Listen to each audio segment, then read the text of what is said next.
Quiero presentar a la mesa de honor al doctor Francisco Ibarra Palafox, secretario académico del Instituto de Investigaciones Jurídicas de la UNAM, María Inés Vargas, coordinadora de este evento, investigadora del Instituto Nacional de Enfermedades Respiratorias, ubicada en el CIENI, y al señor director del Instituto Nacional de Enfermedades Respiratorias, el doctor Jorge Salas, quien tiene a su cargo la enorme responsabilidad de un gran instituto como lo es el INER, en donde está inscrito el CIENI, en donde seguramente todos ustedes, o un buen número de ustedes, lo conocen por la actividad espléndida que se lleva a cabo en ese sitio.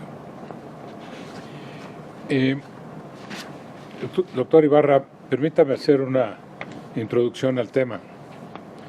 El Instituto de Investigaciones Jurídicas, con base en el programa que el doctor Pedro Salazar presentó ante la Junta de Gobierno de la UNAM, organizó el 10 y 11 de octubre de 2016 el primer simposio interdisciplinario Viviendo con VIH. Esta fue una actividad académica conjunta entre la Facultad de Medicina, la Comisión Nacional de Derechos Humanos, la Academia Mexicana de Cirugía, el Instituto Nacional de Enfermedades Respiratorias, con apoyo del ISSSTE. La publicación ha tardado un poco y vamos a incorporar el contenido del desarrollo de esta actividad académica a esa publicación. El propósito fundamental del evento fue expresar que mediante el conjunto de normas, el Estado tiene la obligación constitucional de otorgar el abordaje terapéutico integral a las personas con SIDA. La propuesta, se dijo en aquel momento, de vincular a los derechos humanos con la salud del hombre, pretende proporcionar una nueva y poderosa forma de articular respecto a estos derechos. Se dijo también que es menester enfatizar la indefensión de las mujeres seropositivas y niñas bajo violencia de género, la transmisión de madre a hijo, las mujeres indígenas y SIDAs, las mujeres compañeras de migrantes y el confinamiento de personas con SIDA en las diferentes prisiones, así como aquellas personas que ejercen la actividad con cierta libertad, con libertad sexual. A su vez se remarcó el gran esfuerzo de las ONGs en aportar mayor información a la sociedad y recursos con base en su capacidad de convocatoria. La respuesta la tenemos hoy, están la mayor parte de en aquella ocasión aquí presentes. Hoy el Instituto inicia el segundo simposio interdisciplinario con la participación fundamental de la sociedad civil organizada. Revisar la política de salud actual en la perspectiva de la sociedad, de la persona enferma y de las instituciones de salud es más que pertinente. El secretario de Salud de México, en la reunión del alto nivel de Naciones Unidas en 2016, en relación al tema VIH-Sida, se refirió que el SIDA es una enfermedad crónica, que la esperanza de vida y calidad de vida se ha incrementado en los últimos años y se manifestó por no ocultar la existencia de grupos de riesgo y de personas clave. Asimismo, en ese evento en la ONU, refrendó el propósito de mantener el compromiso político del sistema de salud mexicano y promover estrategias solidarias ante la población con menos recursos económicos. Es menester contrastar la retórica de la realidad del paciente. Atender a una persona con SIDA es verdaderamente estremecedor para el médico clínico. Cuando vemos a una persona con la enfermedad, la expresión multisistémica del virus y de aquellos que acompañan al virus, es necesario un compromiso del médico y de las instituciones.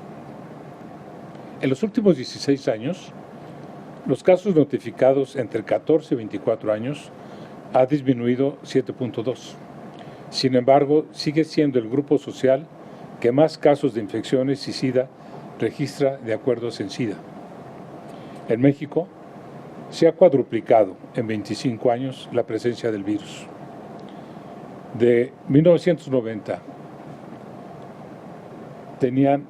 existe la documentación de 48,000 personas que vivían con virus. En 2015, 200,000, de acuerdo a ONU-SIDA. La Secretaría de Salud en particular reconoce 181,000. Sobre este punto hemos de platicar, y esto es importantísima su participación, sobre el estigma asociado al SIDA. Hace que las personas sean renuentes a acudir a los centros, negándose oportunidades. No podemos remontarnos a tiempos ancestrales en donde todo es oscuro. Cada persona tiene a su alrededor una historia acerca del padecimiento. El VIH estuvo vinculado a movimientos poblacionales y las hipótesis epidemiológicas sobre la diseminación del virus a nivel global plantean que el incremento en la población móvil inmigrante, así como la diversificación de ciertas poblaciones, repercute no solamente en el individuo, sino en sus familias. El fenómeno migratorio tiene diversas consecuencias sociales en el lugar de origen y en el lugar a donde van. Y de Centroamérica a la frontera con Estados Unidos es todo un viacrucis para las personas y en particular para las mujeres que son asediadas, son dañadas, son infectadas y son agredidas y muertas.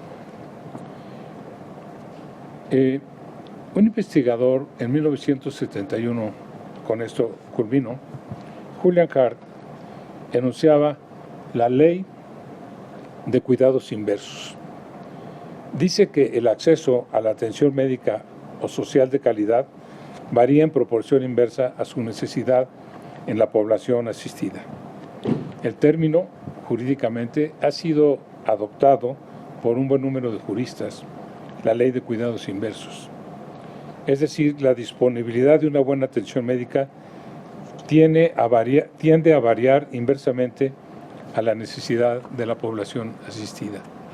Y esto es un fenómeno que lamentablemente se ve en alguna patología del ser humano, pero en particular en el SIDA. Sabemos hoy que el progreso es la ampliación del tratamiento del VIH. La pérdida de observancia al tratamiento requiere de mayor educación, de mayor información, de nuevos objetivos que deben dirigirse a poblaciones clave. Terminar con la epidemia es proporcionar tratamiento del VIH a todas aquellas personas que lo necesiten. La ambiciosa estrategia en marcha de 90-90-90, 90% diagnóstico, 90% tratamiento y 90% supresión viral, es un compromiso ineludible para el individuo, para las instituciones, para el gobierno y para el mundo. Es una estrategia ambiciosa, pero si queremos llegar al final del control del SIDA, es una estrategia muy factible de realizar. Implica un compromiso político, sin duda. Implica financiamiento, por supuesto. Movilidad social, por supuesto. Y ahí es en donde están las ONGs fundamentalmente dispuestas, porque lo han estado desde hace muchos años hasta la fecha y seguirán. La retención del tratamiento, lo que llamamos adherencia terapéutica, es el gran reto para los médicos.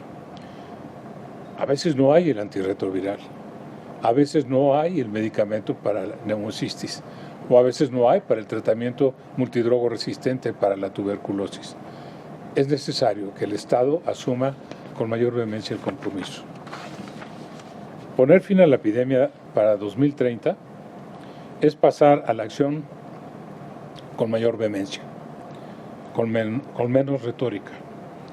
Los casos notificados de 1983 a 2017 son 191,000, 13,000 casos nuevos en 2016, 5,000 fallecimientos. ¿Cuántos de ellos sin tratamiento? Sobre ello, hemos de escuchar las valiosas aportaciones de las fundaciones, de las redes, de las asociaciones civiles, a quienes les expresamos nuestro reconocimiento por su compromiso permanente. De ahí, señor doctor Francisco Ibarra Palafox, que cobra especial importancia para el Instituto, lo sé, para nuestro director, y le suplico que sea tan amable en dirigirnos unas palabras. Muchísimas gracias. Muy buenos días a todas y a todos. Muchas gracias, doctor Cano Valle, por organizar este segundo simposio interdisciplinario de las personas con VIH. Es un honor estar con el doctor Salas, director de este instituto tan prestigiado de enfermedades respiratorias, igualmente con la doctora Vargas, del mismo instituto y de la Facultad de Medicina. Brevemente, como jurista, quisiera hacer algunas reflexiones sobre la enfermedad, reflexiones que vienen de mi análisis jurídico y social. Como bien ha dicho el doctor Cano Valle, hay aproximadamente, apagué el celular, iba a ver unos datos estadísticos, pero no los saco ya porque me voy a tardar más, voy a hacerlo de memoria. Como bien ha dicho el doctor Cano Valle, hay aproximadamente 200,000 casos 200,000 casos en México. Este indicador se divide entre personas que tienen, que ya manifiestan SIDA y VIH. Este indicador se compone de estos dos. Lo voy a abrir porque va a ser más fácil. Y un dato que me sorprende del último informe del organismo público que atiende esta enfermedad en México es algunos datos que me sorprenden, por ejemplo, con relación al tratamiento de la epidemia. Es el sureste del país, conforme veía los datos estadísticos, el que presenta un mayor porcentaje de incremento de la enfermedad. Se encuentra principalmente en la península, es muy bien ubicado en la península del sureste, la península de Yucatán. Los estados de Mérida, Campeche es el que tiene el porcentaje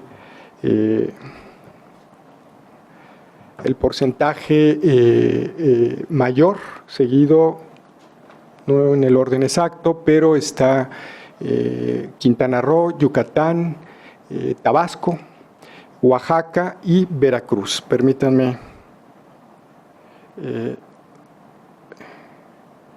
referir la estadística con precisión. Cometí el error de apagar el celular en lugar de encenderlo. En números absolutos, esto es por el porcentaje esto que acabo de señalar es en números relativos, es decir, las entidades que proporcionalmente tienen más casos de SIDA, y en números absolutos pues son desde luego la Ciudad de México. La Ciudad de México reporta, según me dice la memoria, aproximadamente 25,000 casos, y ciudades como, entidades federativas como Baja California, y particularmente debe ser la ciudad de Tijuana, tienen algo así como 8,000 casos. Son los lugares donde la enfermedad tiene mayor presencia. Y ya estoy.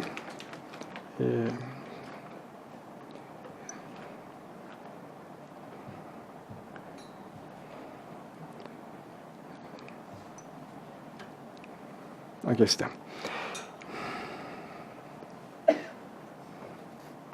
Es un documento del CENSIDA, es un documento del 2016, es actualizado del 2016. Se reportan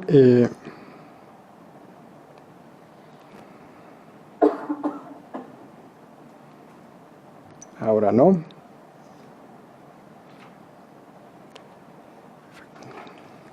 Se reportan 186,000 casos notificados. De estos 186,000, 153,000 son hombres, 33,000 son mujeres. Es una proporción casi de 1 a 5. Las entidades con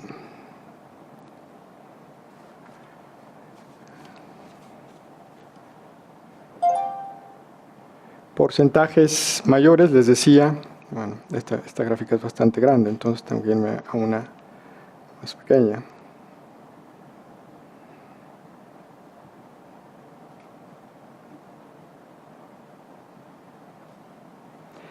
Se estima que de este número, 129,000 casos aproximadamente han sido transmitidos por vía sexual, algo así como 3,000 por sanguínea. Perinatal tenemos 2,700 casos. No hay, todavía la transmisión por vía sanguínea sigue siendo relativamente, es evidente.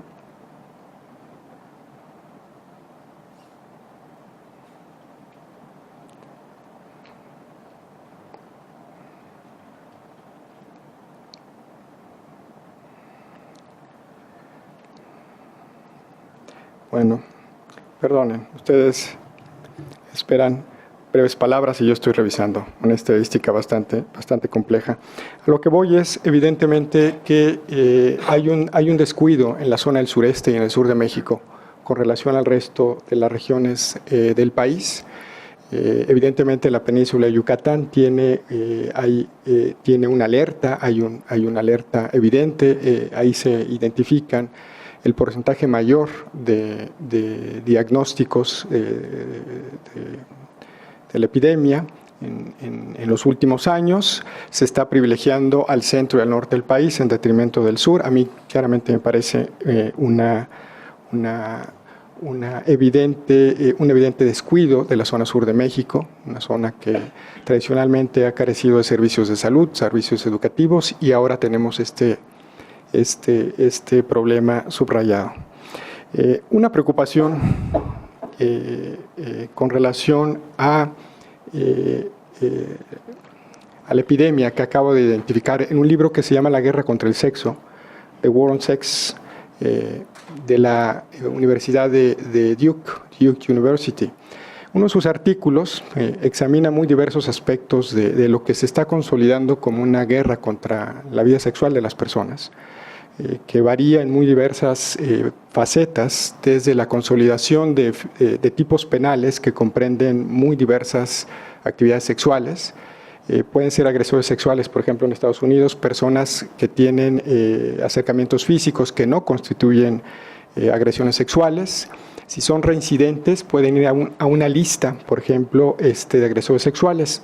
Por curiosidad, revisen, por ejemplo, Internet, vean el estado de Pensilvania, vean el estado de California, busquen la lista de agresores sexuales, es pública, ¿sí? Hay aproximadamente 1,5 millones de personas en esas listas.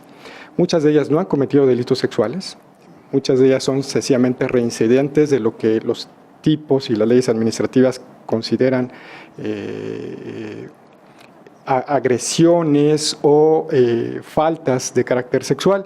Estas listas son impresionantes. Pueden darlo en inglés y aparecen los nombres de las personas, aparece la fotografía de las personas, aparece la dirección de las personas y el trabajo de los pocos que tienen trabajo, porque la mayor parte de estas personas que han sido colocadas en esta lista no consiguen trabajo. Entonces se ha creado una población de aproximadamente 1,2 millones de personas en Estados Unidos que, al ser identificados como agresores sexuales en tipos que no serían delitos sexuales en muchas partes del mundo, incluido México, aunque México va claramente a una transición en este sentido, es decir, va a una transición cercana a la de Estados Unidos, son colocados en listas públicas que agreden derechos humanos de las personas, ¿sí? Por faltas que no son delitos tradicionalmente en el derecho penal. Y toco esto, traigo esto a relación porque uno de estos capítulos del libro precisamente toca el tema de la criminalización del SIDA. Es decir, no solamente estamos luchando contra la estigmatización, ¿sí?, de las personas que viven con VIH, sino que paradójicamente, y lo digo con sorpresa, hay 60 países en el mundo que penalizan de alguna u otra manera, ¿sí?, la identificación a las personas que viven con VIH. En este libro, por ejemplo, se trata uno de los casos que a mí me impresiona, un caso paradigmático en Holanda, de un hombre que tiene relaciones sexuales con 2 sexoservidores. No se indica en el artículo cómo se da cuenta la policía de que esta persona tiene VIH, pero seguramente pues había algún registro, desconozco, no se indica en el artículo, y el hombre es procesado, ¿sí? Y el hombre es finalmente sentenciado a prisión, es una persona que tiene VIH, por haber tenido relaciones sexuales con 2 sexoservidores. Lo más paradójico del caso es que el argumento central del juez penal holandés es que esta persona no avisó que tenía SIDA a los sexoservidores. Se le hacen pruebas de sangre a estas personas, a los sexoservidores, y se detecta que no tienen SIDA. Lo más sorprendente, se detecta que no están enfermos, ¿sí? Y esta persona, sin embargo, es penalizada y va a la cárcel. En el Código Penal mexicano, en el Código Penal de la Ciudad de México, hay un tipo penal que es significativamente peligroso y yo creo que debe ser analizado, que señala que aquellas personas que a sabiendas de que tienen la enfermedad,